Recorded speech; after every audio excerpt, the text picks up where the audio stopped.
Buckeye Boy from the Jim Davis Show, weekday mornings 7 to 10 on the Team Sports Network. And we've added another town to our growing empire with 102.1 FM in Delta. So you can listen to us on 100.1 FM in Montrose, 102.1 in Delta, 101.1 FM here in the Valley, 1340 as well, and then 1490 in Rifle. So we welcome the folks in Delta County now, able to listen to our show, listen to Rockies baseball, listen to all the NFL games we have and high school games as well.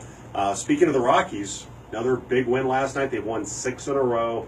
The Rockies are now maybe haven't necessarily solidified the second spot, but they are starting to gain some ground on the Arizona Diamondbacks, maybe for the first spot, which would be great. If the Rockies get that first spot, get a chance to host the wild card game, that'd be incredible considering not too long ago we thought, boy, the Rockies are going to have a hard time hanging on to the second wild card spot, much less get the first one. Yeah, they were in a bad spot, but they've won 8 in a row on the road, 6 in a row total here.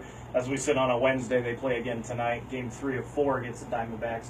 They trimmed 2 games off that Diamondback lead here just in the last 2 games. So, playing the Diamondbacks and beating them in Arizona helps. We could get Milwaukee and St. Louis to lose a game here and there. That would be fantastic. They've been keeping pace. They've been keeping pace with the Rockies as they've kind of gone on this streak. They won 6 in a row, as I mentioned, 8 of the last 9 in total. So, they're kind of getting back to the Rockies we saw in April and May. Yeah, and certainly the pitching's been really good. John Gray, at the Tuesday night game, pitched extremely well for the Rockies. Carlos Gonzalez has really started to turn it around. He's now hitting .254, hit the 2 home runs in that Tuesday night win over the Diamondbacks. So the Rockies certainly getting good pitching. The offense has started to come around a little bit for Colorado, and those are all positive things for the Rockies. They get as they make their push for Rocktober. And coming up on Friday, by the way, they'll have the 2007 World Series team over at Coors Field, which will be kind of a cool night for Rockies fans. So the Broncos opened up on Monday night against the Los Angeles Chargers. Denver looked like they're going to cruise to the win. It's a 17-point lead going to the 4th, and they have the back-to-back turnovers. The interception and the fumble ends up being a Shelby Harris blocked field goal that preserves the win for the Broncos on Monday night. Overall, I thought offensive line played better. Still could be much better in pass protection. Trevor Siemian got hit 9 times in that game. That can't continue if they plan on him staying in the lineup. But I thought the run game was better. 140 yards. C.J. Anderson and Jamal Charles both kind of combined had a nice effort. And Trevor Siemian added 19 scrambling out of the pocket. Yeah, not a bad effort offensively. The offensive lines looked better. There's still some things to work on, like you mentioned, the pass protection. But they did look better. They were able to run the ball effectively. I think the team averaged just over 4 yards a carry, something like that. It's pretty good. There were times last year where they would have liked to have had almost half that. So a little bit of improvement. The defense still looks pretty strong. Can't really put the comeback from the Chargers on them. You mentioned the 2 turnovers. That helps out a lot. Gives them short field and not a lot of rest time. It looks like the Broncos will face Zeke Elliott.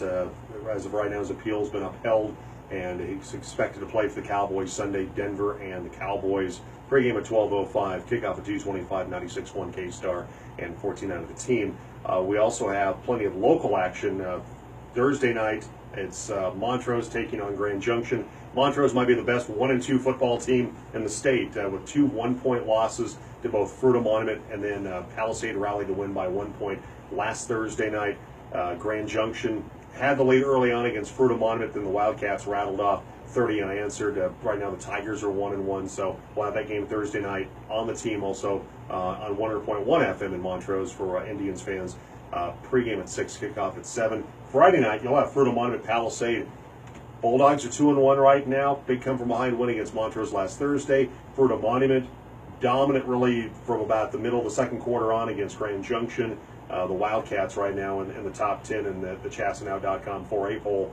But Fruita Monument playing some great football. Palisade bouncing back. Should be a great matchup Friday night on the team. Yeah, it's definitely going to be interesting. It's been a while since these 2 teams have played each other, and you have the cross-pollinization, so to speak, of Todd K-Spear won a state championship at Palisade when he was here in the Grand Valley. Joe Romano, of course, back at Palisade for a few years now. He won 4 when he departed for CMU. Todd K-Spear took over that job, and now Todd K-Spear's at Fruita Monument looking to do the same type of rebuild to the program of the Wildcats out there. He's got them into the playoffs last year. He's got them 3-0 this year, 7th-ranked team in 4A. Should be higher. Should be. The only team in 4A with 3 wins, but there's 6 teams better than them. And you'll have that game with Nick Sansky Friday night on the team, 7 o'clock kick for that one. Saturday, 1 o'clock, Colorado Mesa, number 11 team in the nation, takes on the School of Mines. Wild one last year, double overtime, 41-40 victory. Dustin Rivas blocking the field goal. An exciting game last year in the battle for the Nikos Cup. So we'll have the Mavericks on Saturday. Our pregame starts at noon. Kickoff at 1 o'clock. I'll have with Tyler Franson on the Team Sports Network. So lots of football this weekend. Also Rockies baseball this weekend as well. And don't forget, you can always be part of our show by texting the program or calling 970-242-1340. You can also actually be in the studio with us with a Team One Day contract. Eric Rosling, Eric CSU grad, joined us this week. JT Mapes will be our Pile Pigskin Picker this week. Details on Pile Pigskin Picker on Team One Day contracts at our website, theteam1340.com. We can also listen to podcasts of our show as well. All right, till next time, we'll see you.